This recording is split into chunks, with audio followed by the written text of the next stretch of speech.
Hello, my companions. Welcome to A Course in Miracles. Welcome those of you who are in the room. Welcome those of you who are watching online. And I'm excited because we're going to continue to talk about how do you deal with anger thoughts? How do you deal with your ego thoughts? How do you deal with your ego thoughts? How do you deal with how do you deal with thoughts of fear, anger, depression, shame, separation, sickness, guilt, lack? How do you deal with those thoughts from A Course in Miracles perspective? From A Course in Miracles perspective. So if you happen to be a person that sometimes have any of those emotions or feelings, then this is going to be a really good section for us to go over together. Again, I'm EARL PURDY. Thanks for watching. Thanks for showing up. And we're going to get started. So I'd like to ask you just for a second to close your eyes so that we can just get centered. And remember only this.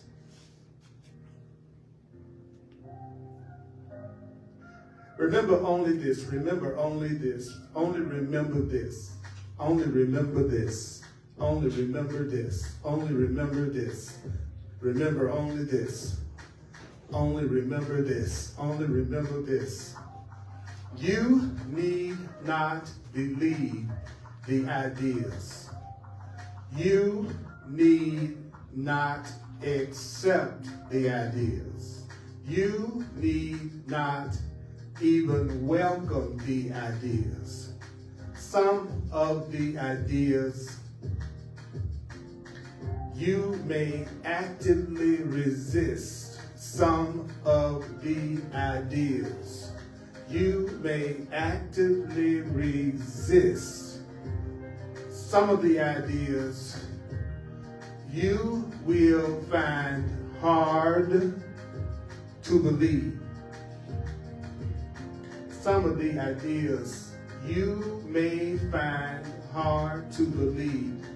Did I say some of the ideas you will find hard to believe, and others may seem quite startling.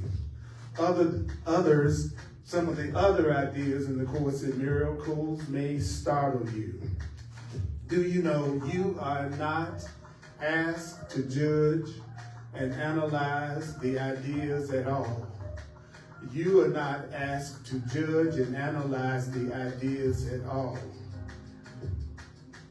Do you know that their use will give the ideas meaning to you and will show you that the ideas are true? Using the ideas will give the ideas meaning to you and will show you that the ideas are true.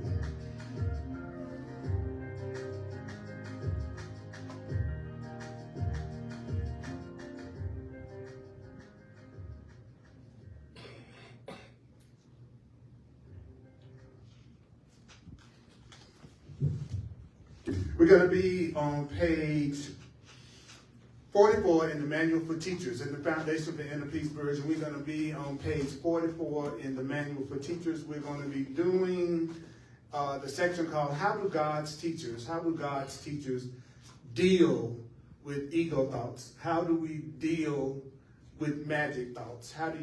The focus has been on the Holy Spirit, has been the focus on how to correct error and how to correct error in the easier way than we're taught to do it. So a magic thought is essentially any thought that's rooted in the ego's belief in separation. A magic thought is any belief that is rooted in separation, any belief that's rooted in fear, any belief that's rooted in illusions. Magic thoughts are thoughts that are based on the idea of some type of external factor having some kind of power over us. So anytime a person believes that it's an external factor or something outside of themselves that has power over their peace, then the Course would say this is a magic thought. Any thought other than the idea that God is the only real power, that love is the real power, our Creator is the real power, the Course calls it a magic thought. So magic thoughts are attempting to solve problems or attempting to find peace through through external means. So every time a person tries to find peace and happiness through external means, that idea is rooted in magic thoughts. And so the Course says that we're trying to do it through external means rather than finding peace through our internal means, our inner spiritual truth. And so I can understand why the Course in Miracles can be a challenge for people, because we are completely programmed that our happiness comes from everything outside of ourselves. And so if we can get everything outside of ourselves the way we think we want it to be, then we'll be happy. So those are what the Course calls magic thoughts. So in that section, and my focus is always with the Course is how can I use this in my everyday life? I'm going to keep saying that, because if I don't learn how to use it in my everyday life, I'm not going to get the miracle, which is the constant peace that the Course in Miracles is promising me. Because it says that when we think of a particular thing that we want, it's because we think that thing is going to give us some kind of experience that we want. So that's why we come up with the outside stuff. I want to feel happy. I think this trip is going to do it. I think this relationship is going to do it. I think it's, so the truth is, I think the thing I'm seeking is a means to get to peace and happiness. And so the Course is saying, why don't you just cut out the middleman and learn how to go straight to peace and happiness and joy and satisfaction, right? But that's not as exciting to our ego. You know why I think it's not? Because that's calling on me to change my mind. That's calling for me to do some inner work on my own mind. But it seems easier if I could just go, if my son called me every day, I'd feel better.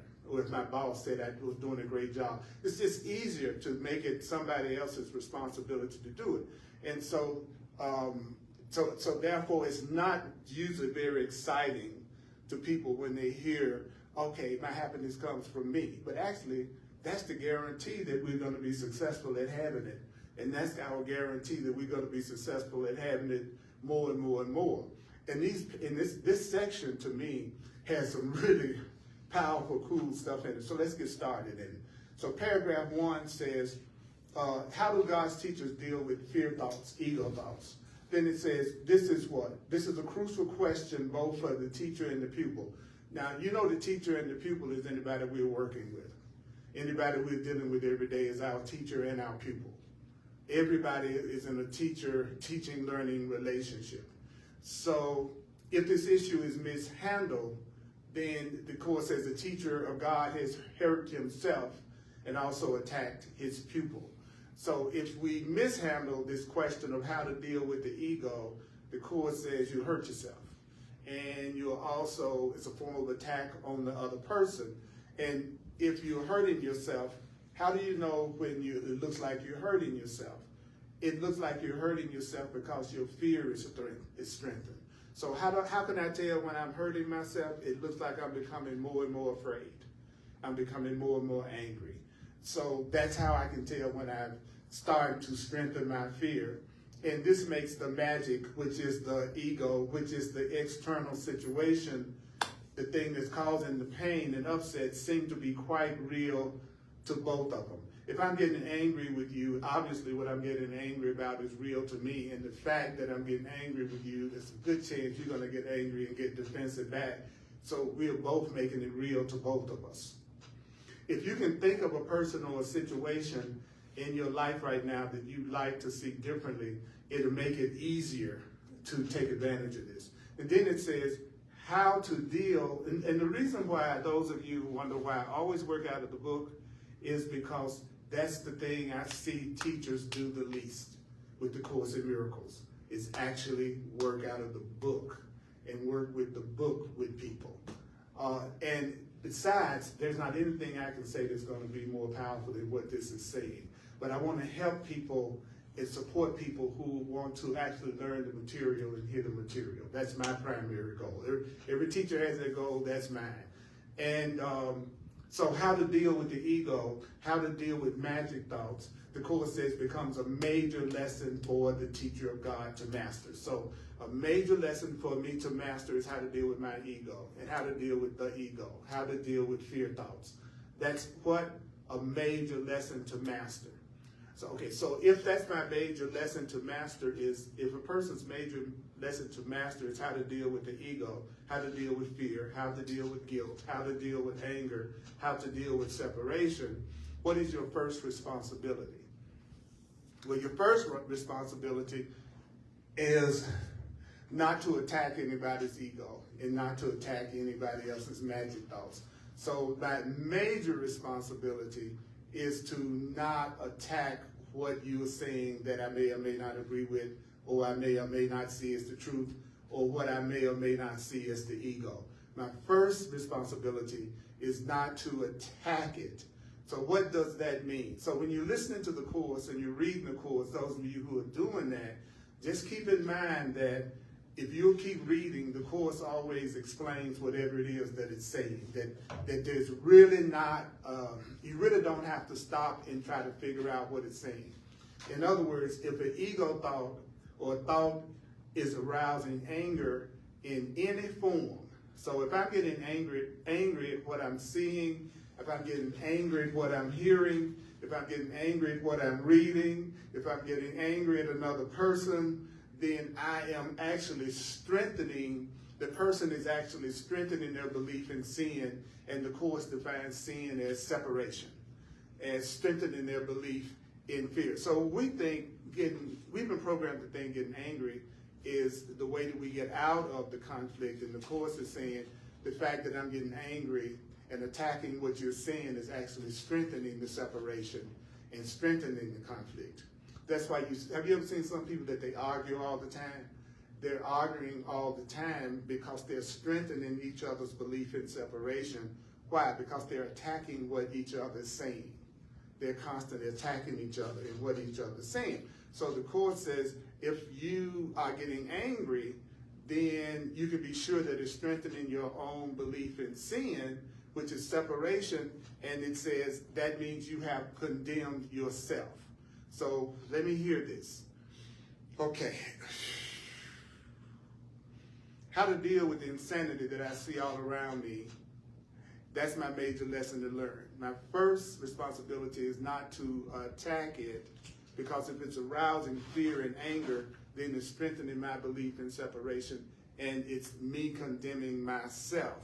So if you, now check out the next sentence, that it says, if you do get angry at the ego in any form, and if you are strengthening your own belief in guilt and separation, you condemn yourself, and the person is also asked for depression, pain, fear, and disaster to come to them.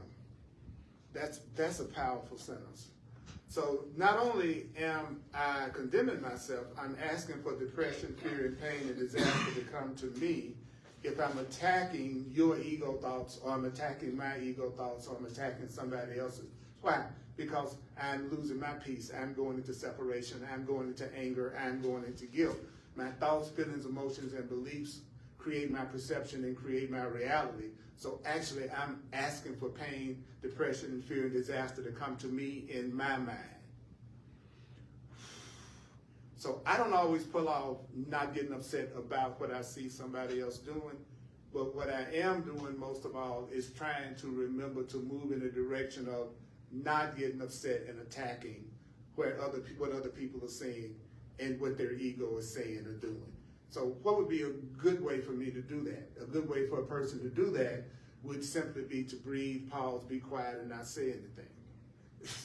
Okay, even if you're cussing them out in your mind, even if you're still angry in your mind, the first step could just simply be, would I be willing to be quiet? Would I be willing not to attack what you're saying? You see how it goes with the other things we've been studying about being kind, being kind and right and good, to point out people's errors and correct them, and it was telling us not to do that. That statement keeps coming at us from every angle, which is, if at all possible, don't try to fix it, don't try to correct, disregard the ego, don't try to even engage it as much as possible. Now the ego itself, your own ego, is going to say you shouldn't do that you should attack, you should go off, you should stand up for yourself, and all these other justifications for anger and attack.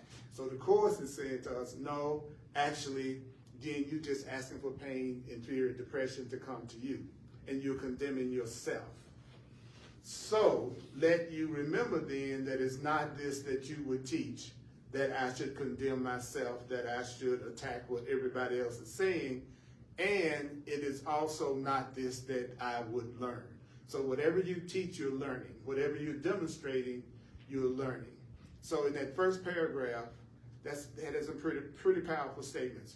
Any thoughts, anything you want to get me to help clarify about that first paragraph and what it's saying?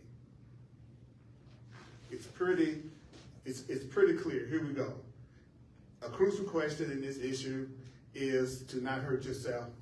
If you hurt yourself, then you're strengthening your fear and you're attacking your pupil. And your first responsibility is to learn how to not attack magic thoughts, ego thoughts. And if it arouses anger, you're really condemning yourself and you're asking for pain and conflict to come to you. That's not what you want to learn, so that's not what you want to teach. If I want to experience peace, then I've got to be a demonstrator of peace, no matter where you're coming from. You can be angry, upset, going off, saying something crazy and saying something that's not true. But that's you teaching you that. But if I don't want to go through that pain and suffering, then I have to the best of my ability, breathe, pause, don't try to correct or fix your ego thoughts or the things that you're saying. Most people are getting upset about what they think is happening in the world more so than what's happening directly to them. So that's really crazy, right? Because actually, that's the thing that you really don't have to worry about, really you being able to correct or you trying to correct. So the Course is telling us that if at all possible, and I say it again, if at all possible, when you can, try not to fix, try not to correct, try not to attack, and try not to prove to people that what they're thinking and what they're saying is wrong. That is the opposite of what the world teaches, but the Course in Miracles is the opposite of what the world teaches. So how do you learn to do that? How do you learn to not attack other people's ego? Then the Course says, well, the way you do that is through working the workbook, doing the workbook lessons, and learning how to apply the workbook lessons to the things that are coming up in your day-to-day experience. See, the challenge is sometimes when people hear this, they think the fact that they're ready means they've mastered it.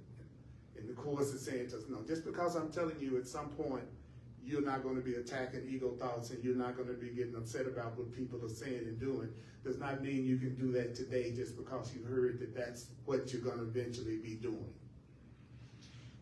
Everybody clear about that? Now, we on the same page with that one? Okay, because that's what the ego uses to beat people up with. That's what the mind uses to beat you up with. As I say, you shouldn't get upset about what somebody else is doing, yet you know you still get upset about what somebody else is doing. So the tendency was to, what, condemn yourself and judge yourself. And then if you condemn yourself and judge yourself, the Course says all you're doing is strengthening your own fear, your own anger, your own upset. And so you're just asking for depression, pain, and fear to come to you. So I like thinking of it that way.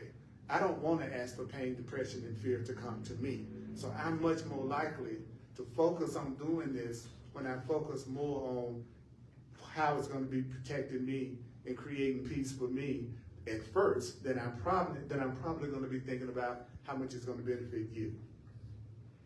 So I don't want depression. I don't want pain. I don't want disaster.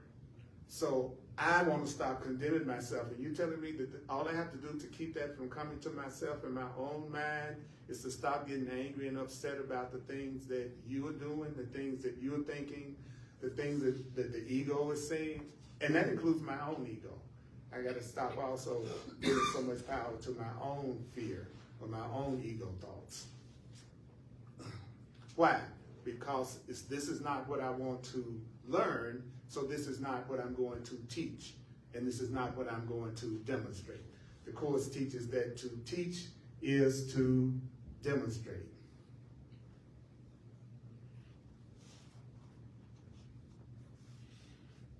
There are some key things in these passages that I'm going to jump to, and I'm not going to cover every line.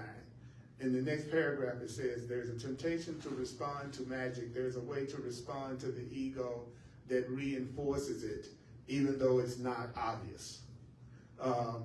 you could be reinforcing the ego. It can, in fact, be easily concealed beneath a wish to help. That's a double wish. I wish to help, which makes the help of little value, and wishing to help just leads to undesired outcomes, and it shouldn't be forgotten. So if Jesus of the Course said, I don't want you to forget this, and then you go, well, what is it that you don't want me to forget? Well, I don't want you to forget that the outcome that results is going to come to you and that other person. How many times has it been emphasized that you give but to yourself? Everything you're giving to yourself. There's a workbook lesson that says, all that I give is given to myself. All that I give is given to myself. All that I give is given to myself. All that you give is given to yourself. All that you give is given to yourself. All that you give is given to yourself. All that you give is given to yourself. Let me give you a really easy way to see the truth of that. If I'm angry at you and I'm giving anger to you, I'm feeling the anger that I'm giving you. If I feel joy and I want to share some happiness to you, I'm feeling the happiness that I'm sharing with you. So whatever I think, whatever I feel, it's going to affect me first before it affects you. So the truth is, everything I'm giving to myself. If I'm giving a lot of worry, have a lot of worry, I'm giving it to myself. If I'm having a lot of anger, I'm giving it to myself. If I have a lot of peace, I'm giving it to myself. If I'm having a lot of joy, I'm giving it to myself. Everything that you give, you're giving to yourself. So how could this better be shown? The Course says, then the kinds of help that you give to those who need your help. So whatever help I give to you is help that I'm giving to myself. So how could I better show myself that all that I give is given to myself than the kind of help I want to give everybody else? The way I want to treat everybody else, that's what I'm giving to myself. So how can I better learn that all that I give is given to myself than what I want to give to the people around me and the people I want to give to you? Everybody clear about that? You got any thoughts? Thoughts about it? Okay. This is a great time to do it. So you can give only what you've chosen for yourself. And then it says, in this gift of what you've chosen for yourself is your judgment upon the Holy Son of God. Okay. If I think I deserve love and if I think I deserve peace, then that's what I'm going to give to the people around me in my life. So what I give you is really my judgment on myself. And not only that, what I give you is my judgment of you. So everything I give to everybody else is the judgment that I think I deserve as a son of God, as a child of God, but it's also the judgment of what I think you deserve as a child of God. So it all boils down to how much do I love myself? How much peace do I think I deserve for myself? How much happiness do I think I deserve for myself? That's going to determine the gift that I give to everybody else. I was talking to somebody at a party the other night, and they were having a challenge letting go of a relationship, and they would keep going back to the relationship and over again and being mistreated in the relationship and not really respected and not really seen as valuable. And I kept saying, well, the reason, and they was wondering why it is that they keep being tempted to go back. And I said, well, it's really just because there's a part of you that doesn't think you deserve to be in a relationship that you're treated with happiness and you're treated with respect and you're treated with joy.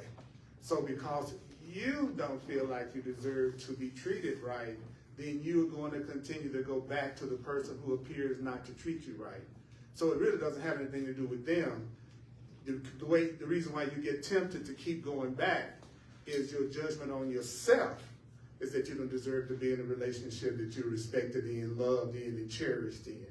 So it's not at all about that other person. It's really about what do I need to do to love myself more. And then people think that's hard. And it's not. All you have to friggin' do is keep telling yourself over and over again the truth about yourself until you start to believe it, because the way that you accept a new belief is not by figuring it out. The way you accept a new belief is hearing it so much that you finally believe it. But the ego is going to tell you, you have to figure it all out and analyze it rather than reminding yourself, I am as God created me. I am as God created me. I am a lovable being. I am a loving being. I am a valuable being. I just need to remind myself of that over and over and over and over and over again. So that's why you should be extraordinarily discriminating in terms of who you allow to be your close friends or any kind of lovers in your life. Because those people are going to be the people that are witnessing back to you more than anybody else your value or non-value. So if you're hanging out and you're around people who always judge or condemn or criticize you, then you are not allowing yourself to be valued, and that's going to tempt you to be more attracted to people who judge you, criticize, condemn you, and don't appreciate you. One of the biggest challenges about teaching the course is I only tell people that they're valuable and that they're loving and that they're loved and that they deserve to be loved no matter what, because God loves them no matter what they do. Now you think that telling people that would make them want to hear that more and more and more and more. But my experience is that's not generally true. Because they we are usually, if anything, taught not to praise ourselves, not to value ourselves, not to say I'm beautiful, not to say that I'm good, not to say that I'm brilliant, not to say I'm deserving. Matter of fact, I hear people, when I compliment them, they'll say this statement like, oh, you're really trying to build up my ego. Right? I tell them you're really valuable, you're really beautiful. They'll go, oh, you're just trying to build my ego up. And I go, no. When you are judged, condemned, criticized, and not called loving, that's somebody building your ego up. When I tell you you are loved, you are valuable, you are beautiful, that's reminding you of who you really are.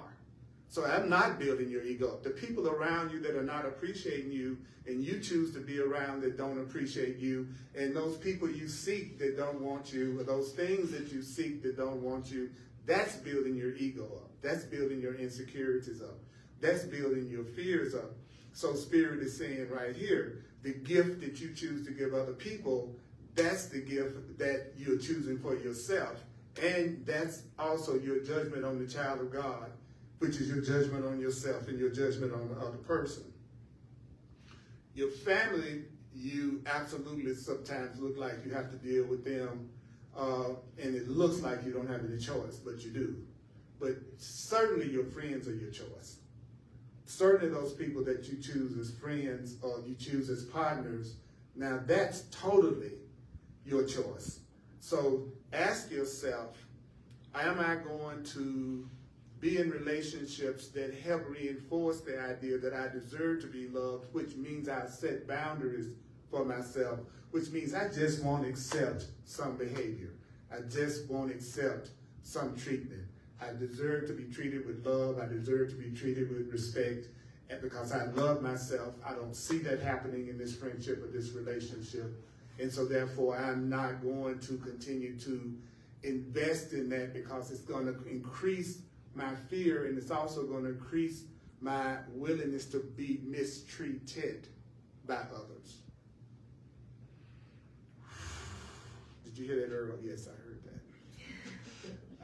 that. I heard that. So where is it easier to let mistakes be corrected? He says, well, it's easiest to let error be corrected where it's most apparent. So where is the error most apparent?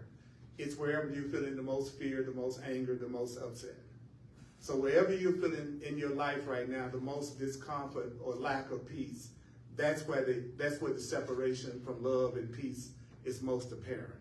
So it's easier to fix an error that's really obvious than it is to fix an error that's hidden and not obvious. So how can you recognize mistakes? Well, it says you can recognize mistakes by their results. So where is it in my life right now that I'm feeling anger, guilt, grievances, sadness, depression, or fear?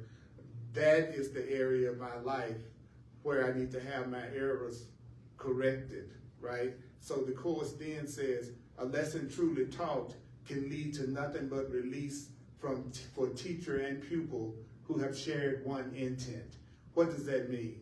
How can you tell if you really learned the lesson? You will feel released.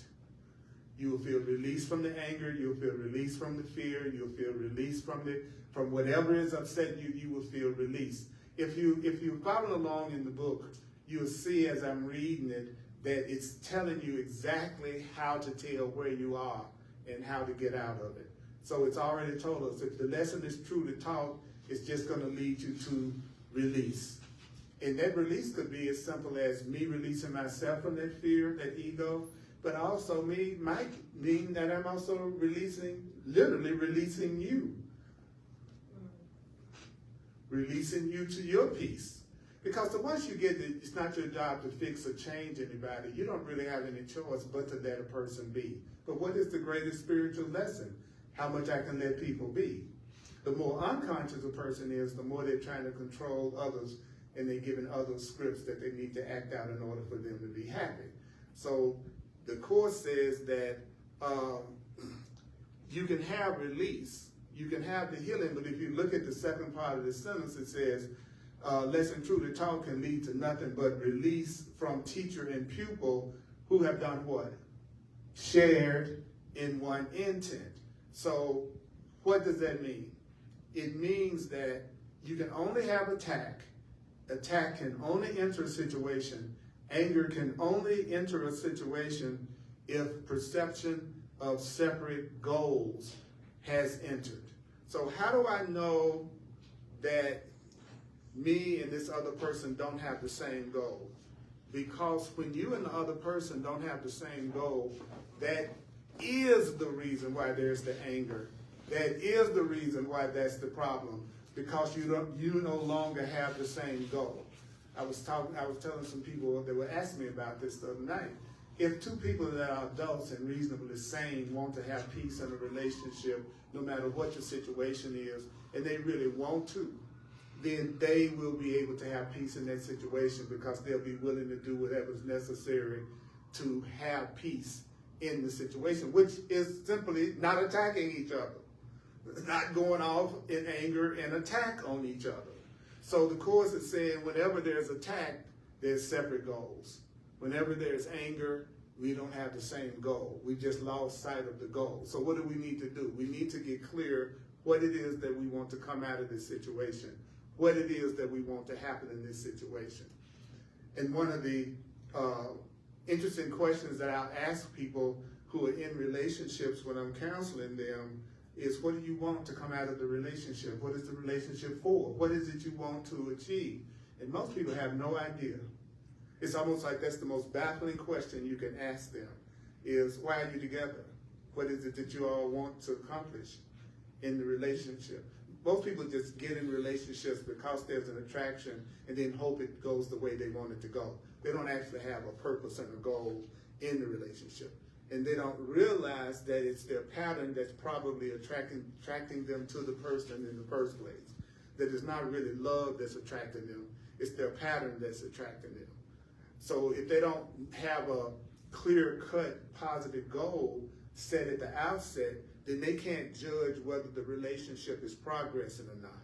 If I got a goal in this relationship for us to express more and more love with each other, and more joy with each other, and to grow together, then if we're arguing, fighting, attacking, it should be obvious that we've lost sight of our purpose and we've lost sight of our goal. But if I have no goal, then I'm just hoping all the time, and I'm hoping it goes the way that I want it to go. And the Course says, when you don't have a goal, that's when it seems like things just happen to you. Those people walking around and it always looks like things just happen to them, the Course in Miracles says that's because they don't have any idea of what should happen or what they want to happen. That most people can tell you what they don't want quicker than they can tell you what they do want. Right? I want to take you out to dinner and you say, well, I don't want to go to Chili's. But then I go, well, where do you want to go to dinner? And if you notice, people tend to resist that question when you ask them to, what do you want? Where would you like to go? What would you like to do? You know, sure, I could come up with a place for us to go on your birthday for your dinner, but my first choice would be to take you where you would love to go for dinner. And I don't mind coming up with an idea, but if I take you where you know you love to go, that's pretty much a guarantee that you're about to enjoy yourself. So I'm not saying we shouldn't be open to new experiences, but what we are hearing is that we need to answer the question, what do I want and what do I want to come out of this, and what am I doing it for? Why are we in this connection with each other? Then it says, attack can enter only if perception of separate goals has entered, and this must indeed have been the case if the result is anything but joy. So if I'm not having joy, does that mean that we have separate goals? We've lost sight of the goal. We don't have the same goal anymore. Then he says the single aim of the teacher turns the divided goal of the pupil into one direction, with the call for help becoming his one appeal. So if I'm in a relationship with you and I have the goal of love and peace with you, then I'm going to see what you are doing as a call for help and a call for love. That's how I deal with your anger, your upset, your misperception, your attack, is I need to see it as a call for help.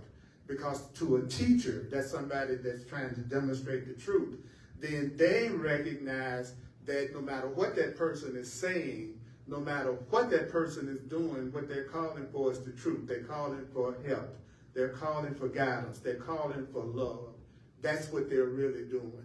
So as a teacher, when we are angry and upset and we're attacking each other as quick as I can, rather than attacking what you're saying, rather than attacking what you're saying, I am wanting to see what you're doing as an appeal for help.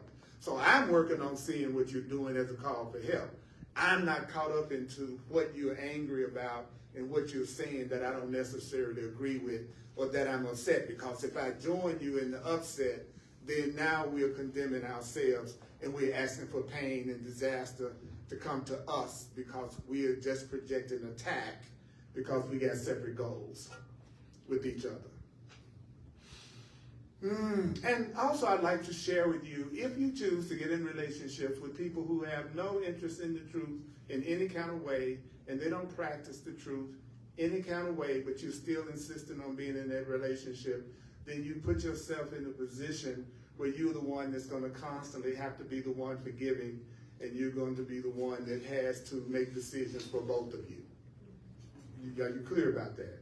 Because see, you're getting ready to try to use the truth. You're saying, okay, I want us to have peace in this situation, so let's see if we can come up with a goal, and we're not going to try to hurt each other and attack each other, and we're going to communicate, and I want you to communicate. And they're going to go, oh, we're getting angry, we're upset, we don't want to be angry and upset, we want to have peace with each other, so let's see if we can get back on the same track together and solve this and handle this, because I want to see what I'm doing that's happened to create the problem we're having. You are taking responsibility because you're a conscious person too, so you're going, right, I know that I'm not a victim of you, so I need to also look at what I'm creating in this situation, and so we need to ask for guidance about how we can have peace with each other. That's what two conscious beings in a relationship would want to do. But if I'm in a relationship with somebody who is asleep and unconscious, and they do believe in projection and blame and anger and upset, and I'm trying to practice the course with them, then I'm having to see what they're doing as a call for love, and I'm going to have to make sure as much as I can, I don't join them in the anger and the upset and attack them and what they're saying. In other words, I'm having to practice this freaking stuff for both of us. So that's great if you choose to do that. But you better make sure you care about that person enough to feel like that's something that you want to go through with them because you love them and you want to have peace with them. So it makes you compassionate about what they're going through. But being in relationships with people you're not in love with and people you don't love makes every step on the spiritual path a challenge, because you'll be doing it because you think you should and you got to do it and you ought to do it, more so than I'm trying to answer your call for love because I love you and I want you to have peace and I see you're not in peace right now. That's different from, I don't really love you, I'm with you for some other reason other than peace and love. So now trying to practice this becomes a real chore because I'm getting caught up in what you're doing and I'm upset about it. Rather than, yes, we have separate goals right now. Yes, we've lost sight of the goal, but yes, we're also willing to do what's necessary to get past the block. Remember, you gave them your phone number. remember that person is not in your life for any other reason than you chose to have them in your life. I'm talking about relationships, right? So, and it's not, and when we talk about relationships, we're not even just talking about people. It's anything that you're in relationship with. People upset themselves and attack themselves as much about money as they do about another person. They upset themselves as much about their body as they do about another person or their job. So when we say relationships, sometimes people tell me, what you said doesn't really apply to me because I'm not in a romantic relationship. And I'm going, no, everybody's in relationships. So you got relationships, so you wouldn't even be here on earth. And either you're using your relationships to keep you in conflict, or you're using your relationships to give you joy. So the Course says, now check out the next sentence, those who are following in the book. It says, the single aim of the teacher turns the divided goal of the pupil into one direction, with the call for help becoming the other person's one appeal. So what do? He says, well, this then is easily responded to with just one answer. And this answer will enter the teacher's mind unfailingly, for there, from your mind, it shines into the other person's mind, making your mind one with his. And then you go, well, what is the one answer? He just told us. The one answer is to see that person's call for help as being their one appeal. That's one of the answers. Now, also check out, it says, the answer will enter the teacher's mind unfailingly. And then the next sentence says, from there, from the teacher's mind, from your mind, then the answer does what? Shines into the other person's mind, making your mind one with their mind. Okay, so why is it that the Course keeps telling us to be quiet verbally as much as possible? Because we're also learning that our minds are joined, and that what you think in your mind is also going into other people's minds. That our minds are joined. So whatever we are learning today is going into everyone's mind, whether they know it or not. Everything you study, everything you think is part of the one mind. So the Course, in my perception, is really trying to get us to understand that our minds are joined, and that you can communicate with people and reach them at a mental, spiritual level much more deeply than you can sometimes reach them by trying to communicate from your ego to their ego, your personality to their personality. So the answer is in your mind. It's going to also shine in their mind, making your mind one with them. Any thoughts, any questions, any clarifications about that paragraph or anything that was in there?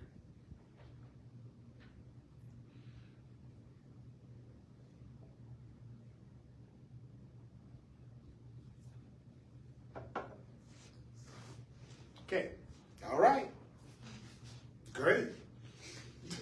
We get it. Yeah, remember that when you want to run over somebody later on today, okay? Because we know we're going to do it. We know that we're going to do, we know that we're still, there's a good chance that in the next 48 hours, you're going to think somebody needs to be different in order for you to be happy. That somebody's going to say or do something, you're going to read into something, and you're going to be tempted to get angry about it. You know, that it may be a situation where you and another person have two separate goals and you're clashing with each other. But what's hilarious to me is that basically it's saying to me, be quiet. And say, this person has a tremendous appeal for help going on right now.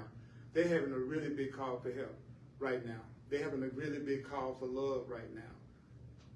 And if you do have something to say, try to say it from a place of centeredness or peace. And if you can't, just simply say, I'll get back to you later. What? I'll get back to you later. I'm too upset right now to talk. I just want to talk to you when I have much more peace. And then we can talk about this again and see if we can solve this. But what I'm not going to do is continue to talk to you while you're angry and attacking me, or continuing to talk to you while I feel anger and I'm attacking you, because that's asking for attack to come to me. All that I give, I'm giving to myself. So I value myself too much to stay in this type of a communication. So it's not saying it's not going to be handled, but it's going to be handled when both of us have more peace than we do right now. And if you're really smart, like I used to do in the relationship that I was in, because the course really says it's unusual to have a lifelong relationship with anybody. That really most relationships are temporary. Most relationships that you come together, you learn as much as you can from each other at the time, and then you appear to separate. We call it breaking up or friendship ended.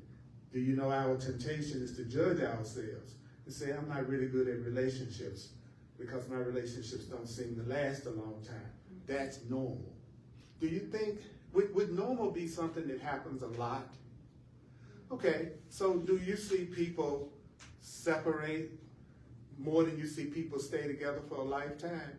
So actually, it's normal to separate, but we condemn ourselves for it. And it says it in the manual for teachers. You have 3 levels of relationship. The first level is a casual encounter, like meeting somebody in the elevator, and they go, what floor?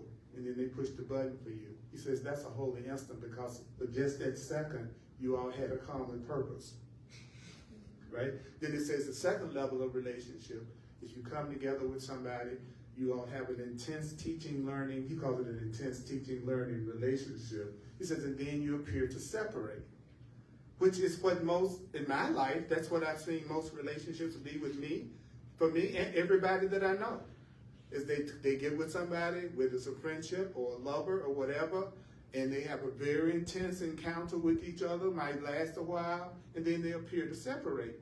But our ego mind, our wrong mind, teaches us that that means we're relationship failures. So then you start judging yourself because every relationship you have doesn't last a lifetime. And then he says, but that relationship is destined to heal. So don't worry about it. And then I go, why is it why do I know it's destined to heal? Very simply, because all of us are going to realize the truth one day. And so when all of us recognize the truth of our oneness and who we really are, we're going to forgive each other. And then we will be in peace with each other.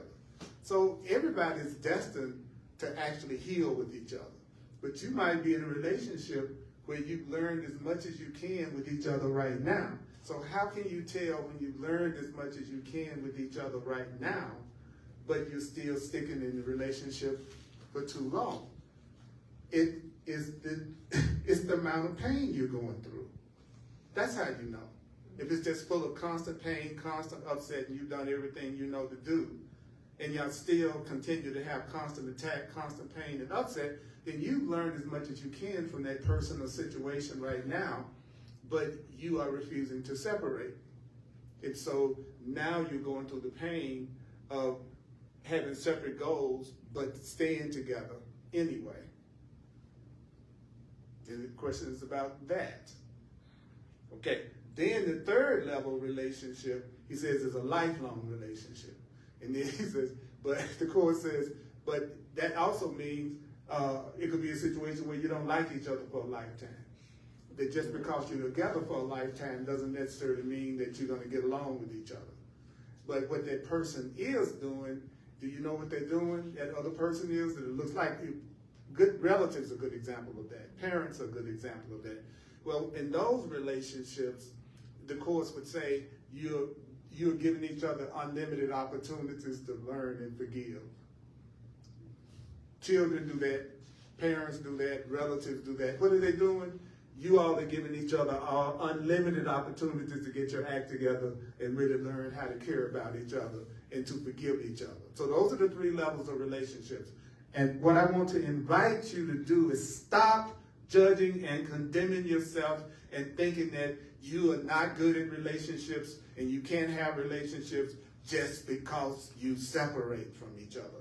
The most loving thing you can do is separate sometimes if you're separating to heal, and you're separating because you know you've learned as much as you can with that person right now. I think it's cruel to not love a person, not appreciate a person, not want to learn how to be more loving with each other, and you stay there. That, to me, that's cruel. And don't you see people like that? Don't you know people like that? That they don't get along with each other. They haven't gotten along with each other for I don't know how long, but they stay together anyways, which does what? Unless they're going to learn how to get past that block, they're literally keeping each other from having relationships that maybe they could be appreciated in and loved in. But I hate myself so much, I'm going to stay with you. That's how much I hate myself. I'm going to stay with my abuser. I'm going to stay with the person that's judging me and condemning me. But what is that? That is your call for love. That is your call for help. That is your call for God. All right. Any thoughts about that? Oh, that's my parents. They keep each other in hell. Yeah, your parents keep each other in hell. And some people, that is the goal they have with each other, is to keep each other in hell. It's funny, the Course in Miracles says some outrageous stuff, like the earth plane is basically where souls who believe they're guilty and think they deserve to die come to die and suffer because they feel guilty. He said there's a part of the mind that feels guilty, but the mind creates your physical reality. So the part of the mind that feels guilty creates a reality that there's punishment and pain in. Right? And then he goes, so some souls basically want to forgive. They want to change their mind. Oops, I think I made a mistake. Right? I don't want to be in a place where anything can happen to me at any time, and anything can happen to those I love at any time. Like I could get a phone call anytime and somebody could tell me something's happened to my loved one. The Course says stuff like, wouldn't no loving God put you in that type of a situation? And that makes sense to me, because that was one of the questions I had. Why would God put me in a world where the color of my skin determines what I can do and can't do? Well, the Course says God didn't. You did. The part of you that believes you're guilty and separate and not enough and don't deserve to be loved the way you should be loved created a reality that reflects fear back to you and sometimes what appears to be unloving situations and circumstances. What you did was change your mind, and you went, you know what? I want to see this differently. I want to know love. And then you call it waking up and getting on your spiritual path. That's what you call it. You go, oh, all of a sudden, you know what? I really want to be happy. I don't want to be sad like this anymore. I don't want to die. I don't want this to be my reality. Well, then that's the person that's on the spiritual path. They're remembering who they really are. They want to get back to their real self. And it's easier to do it with others. This is not something you can do alone. The Course in Miracles says it point blank. This is not the path back to happiness and joy and infinite peace. It ain't going to be something your ego can pull off. It's not going to be the part of you that thinks it's alone, thinks it's not innocent, that believes it's unworthy in some way. That's not the you that's going to take you back to God. That's your ego. That's the false self. So the ego will initially come to the Course in Miracles class, right? And then what's the challenge for the ego is that the Course is telling you, well, it's not your ego and you all by yourself that's going to be able to pull this off. He said you can't go on what he calls an ego alien journey. Going back to love, going back to God is going back to unity and oneness. So how is the part of you that thinks you're separate going to take you to the part of you that only knows unity and oneness? So it said the ego can't take you back to God. It can't take you. The best the ego can do is give you temporary pleasures. That's it. So he said, but if you want to go back to permanent pleasure, then you have to let the part of you that is connected to the unity and the oneness, called the Holy Spirit, that's you. You got to let it guide you.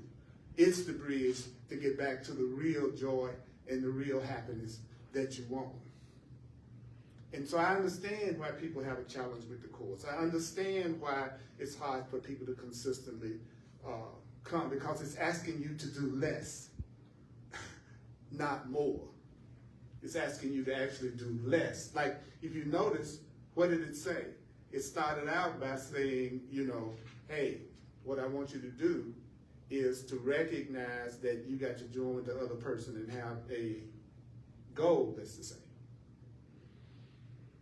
And you'll get to the point that your peace is so important to you that you won't make the body and nothing that the body offers you more important than your peace.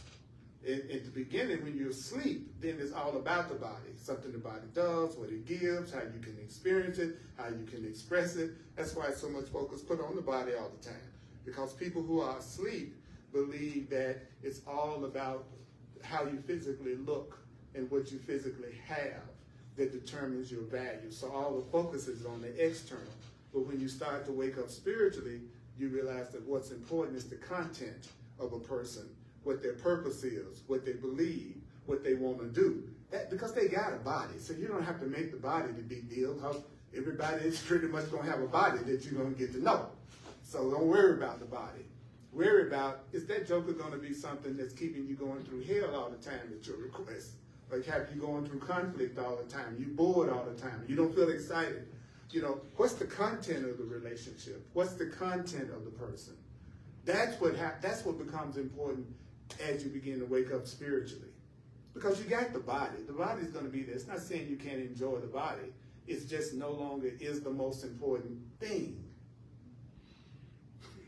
And most people, they create more guilt about what they do with their body than anything else anyway. Most people are feeling guilty and trying to forgive themselves because of something they did with their bodies. Somehow, some way they used their body. Just think about it for a minute. Any guilt that you have about anything, I bet I can relate it back to your believing your body and believing you're separate. Right? Right? So the Course is saying, well then, how do I keep you from feeling so guilty about what you do with your body? Then I start disregarding it and start focusing on my goal is to witness back to you that you are sinless, you're innocent, you're guiltless, and you deserve to be loved. What's the first thing I'm going to do that? As much as possible, I'm going to try not to attack you. And if I do, what is that? That's my appeal for help. And if you do it, it's your appeal for help. I'm giving you the way that the Course, and it's easier than the ego's way, and so the ego blocks it out of our mind. There's one more thing I want to cover. I'm always amazed at, from my perspective, how fast this hour goes. Perhaps it would be helpful to remember that no one can be angry at a fact. No one can be angry at a fact. If it's a fact, no one can be angry at it. So what do people get angry about? He says, well, it's always an interpretation that gives rise to negative emotions. So what's making me upset? How I'm interpreting what my mama said to me. How I'm interpreting what the politician said. How I'm interpreting what I said. How I'm interpreting what I just read. So anger comes from an interpretation. It's an interpretation that gives rise to negative emotions. Negative emotions come from the meaning that you're giving things. Your feelings are coming from the meaning that you're giving everything. Your feelings are coming from the meaning that you're giving everything, regardless of their seeming justification about what appears to be facts. So no matter what's happening to a person on a physical level, no matter what's happening to a person, you can name anything that's happening to anybody, anywhere in the world, and the truth is, whatever feelings you're having about that is coming from the way you're interpreting it and the way and the meaning that you're giving it. I don't care what it is. You can't identify anybody to name anything that doesn't apply to. Anybody. I don't care what happens to you. Like Christopher Reeve, when he had an accident, the guy that played Superman, and he was being paralyzed, right? That was a fact of what appeared to happen to him. But his interpretation of it, the meaning he gave it, determined how he dealt with it, and he dealt with it like a Superman. He dealt with it in such a beautiful, powerful way, the way that he looked at it. And I think about people who freak out just because someone got their parking space and can't handle that. And here's a guy that's totally paralyzed that's still trying to having a positive interpretation of what he was going through up to the day that he made his transition. And that's what the Course in Miracles to me is trying to teach us. That your emotions are not coming from how much money you have or don't have, or what your body looks like or doesn't look like, or whether you have a successful business or not. It's coming from what you're telling yourself about those things. He's saying, regardless of what appears to be the facts, your feelings are coming from your interpretation. And check this out. The Course says, regardless, too, of the intensity of the anger. So in that intense, you can be feeling slight irritation. He says that's so mild that you don't hardly recognize it. He says, or that anger could take the form of intense rage, accompanied by thoughts of violence. Fantasize. I might imagine wanting to kick your butt. Or, he says, or you might have those thoughts of violence and they are acted out. But it doesn't matter. Because no matter what a person is upset about, no matter how they are upset, the Course is saying they're still coming from what they're telling themselves. It's still coming from how they're interpreting the situation. And he says all of these reactions are the same. The Course teaches that slight irritation is not any different from intense rage.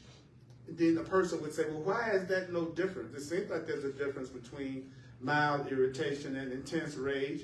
And the Course says, no, actually, these reactions are the same. That anger, that rage is hiding the truth. When you're angry, you're hiding the truth. What is the truth?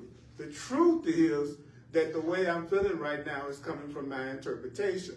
The truth is I'm mad and upset, and that's making me forget that I'm the one that's making myself mad and upset. And I could change my interpretation and then therefore let go of my upset. But my anger means I've forgotten that I'm the one that's creating the feelings that I'm having right now. That's one truth that's being hidden. And the Course says either the truth is, what's that next word? Apparent, or the truth is not. You know, I was telling my man earlier today, you know, in doing the Course for so many years, what I've noticed is that people are either ready for the Course in Miracles or they're not ready for the Course in Miracles. You can't talk them into it. You can't beg them to do it. You can't make them do it. But when a person is ready, nothing can stop them. So when a person is really ready, the temptation to go to sleep doesn't stop them. The not understanding what they're reading doesn't stop them. And those of you who are devoted, you know exactly what I'm saying. Even though it would drive you crazy, you never stop. For a second, you never went, I'm never going to pick it up again. Mm-hmm. That's the person who's ready for it. The person that's not ready for it is a person that doesn't have the willingness to do anything that is requiring that you do. So that's okay. You know what's going to happen to them? Either it'll be another time that it'll be the right time, or you know what Spirit's going to do? It's simply going to give them another path and another way to the truth that they don't resist and that they are open to and that they will do it. So you want to be glad that everybody's got, that there's so many different ways to get to God, that there's so many different ways to get to the truth. That's why we're going to have, I feel, some type of an incredible mass awakening, because there are so many groups like this one all over the world, millions of them. Going into the Aquarian age, it's not about some big charismatic leader that's leading millions of people. It's small groups coming together, learning the same thing like we're doing right now. That's the way it's going to happen. So I'll say it again. Either truth is apparent or truth is not. Truth cannot be partially recognized. And guess what? Whoever's unaware of truth must look upon illusions. Who's unaware of love must look upon fear. Who's unaware of innocence must look upon guilt. If you're unaware of innocence, you're just going to see a guilty world. If you're totally aware of innocence, you don't see a guilty world, and you don't see pain. What you see is a call for love. That's the other thing. The Course teaches that the world of separation and division is a denial of love. Like if you were to go, what would the world look like if we thought we were all separate and we didn't think we were innocent? What kind of world would we see? This kind. And so then what kind of world would I see if I wasn't in denial of oneness and I wasn't in denial of love? Then you would see the world that the Course is telling us we would see. One that would be safe, loving, compassionate, helpful, healthy. So all we have to do is change our perception, which is our interpretation of everything. So perception means interpretation. So wherever you see perception in the Course, you could use the word interpretation. When I say I want to change my perception of someone, I'm saying I want to change my interpretation of them. If I want to change my perception of a situation, what you're saying is I want to change my interpretation of that situation. I want to change the meaning that I'm giving that situation. Why? Because that's going to determine how I feel. And I want to feel good. So I need to start using some interpretations that make me feel good. And guess what? Our Creator is so loving. Our spiritual guide is so loving. It gives us the interpretations to use. Like one interpretation is that it's a call for love. That's one interpretation. So the Course is saying you all don't even have to figure out the new interpretations. It's in the book. And the workbook's going to show you how to apply those new interpretations. And what happens is, as you use those new interpretations, you're going to see your perception of the world change from fear and conflict and worry to love and peace and abundance.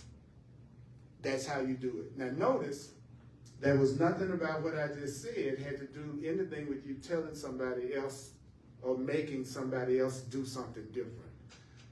That's how you know it's coming from God. Because you can do it now. Here's some more good news, at the risk of never seeing anybody again. Some more good news. The Course says that once you decide on the direction you want to go in, like if you go, I want to go into the direction of what the Course is teaching, and I want to go in the direction of looking at things the way the Course is teaching me. It says that once you decide on the direction you want to go in, everything else is given you. That's the only thing that you really have to do, is be clear that you want to go in the direction of forgiveness, you want to go in the direction of love, you want to go in the direction of freedom. And then all the means to achieve it will be given to you. The word is given to you. And you've already done that. You've already decided you want to move in the direction of love.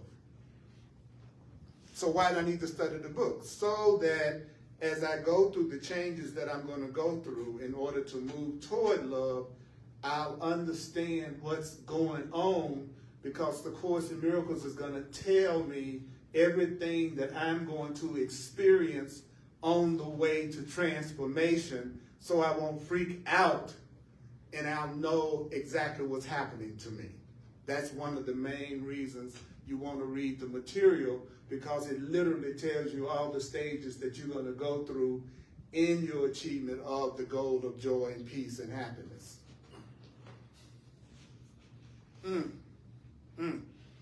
So what I'd like for us to do is join on the idea of not needing suffering to get us to make the move toward what would give us joy.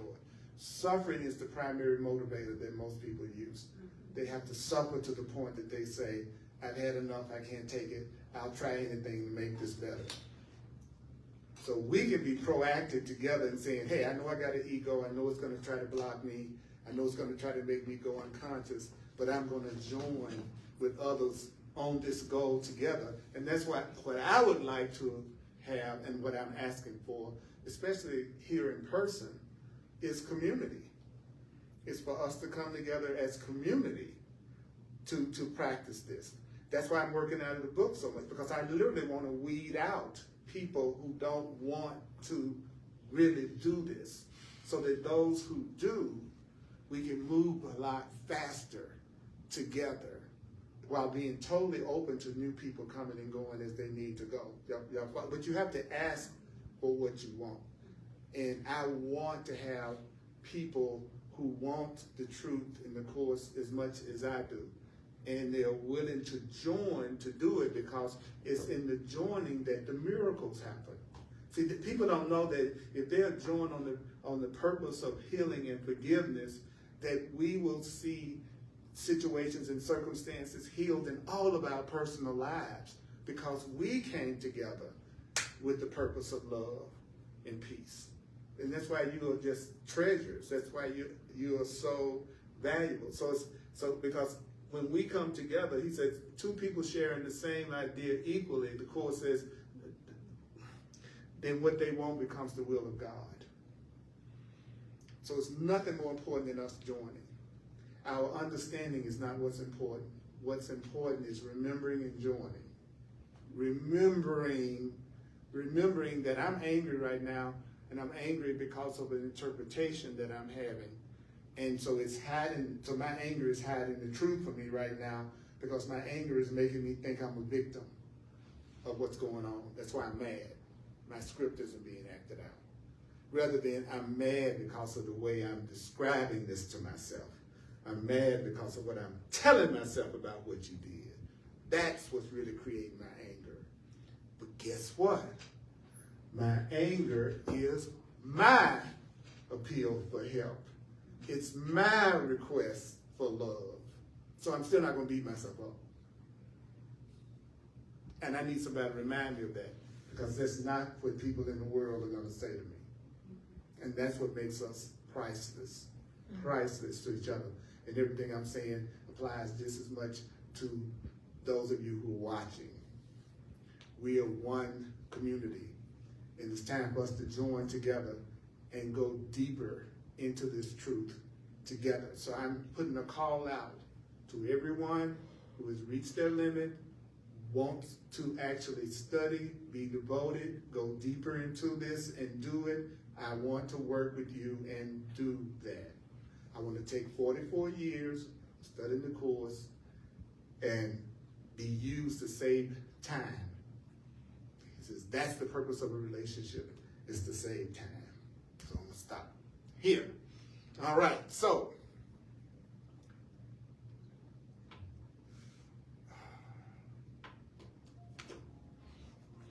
at least 4 times, if you get a chance to watch this online and do the replay at least 4 times. I'm going to pass the bag around. If you'd like to make a financial expression of appreciation, I totally appreciate it as a full-time teacher. Those of you online, if you'd like to make a financial expression of appreciation, I love you. I appreciate it so much. You can use Venmo, the Cash App, PayPal, Zelle, or Square. My email address is earlpurdy@earlpurdy.com. Earl Purdy, P-U-R-D-Y, earlpurdy.com. You can also go to my website. I'm available for clarity sessions, to work with you on a one-on-one, whether that's consultation or coaching. I'm available. I have people that I'm working with one-on-one, and we've been making some incredible progress. Just go to my website and you can book a session with me, a one-on-one with me on my website. And I'd love to talk to you. I'd love to work with you. My classes are on YouTube and my classes are on Facebook. Please subscribe and like and see more people joining in, because this is a showtime. We're in such a powerful time right now in terms of spiritual awareness and spiritual awakening. I wish people had any idea what's going on, because it's wake-up time. It's showtime. And I'm excited about it.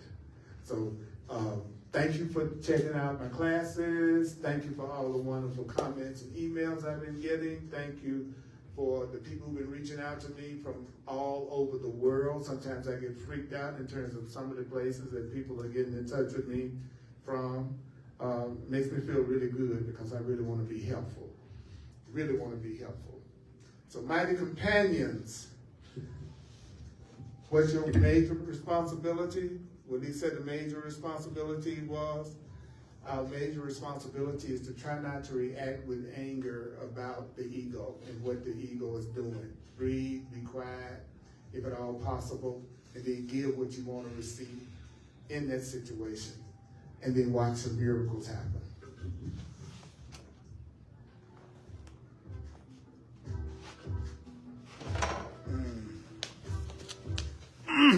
All right. Email me and let me know if you want to work with me and be a part of the deeper community group that I'm going to do. I want you to be a part of it. Let's do it.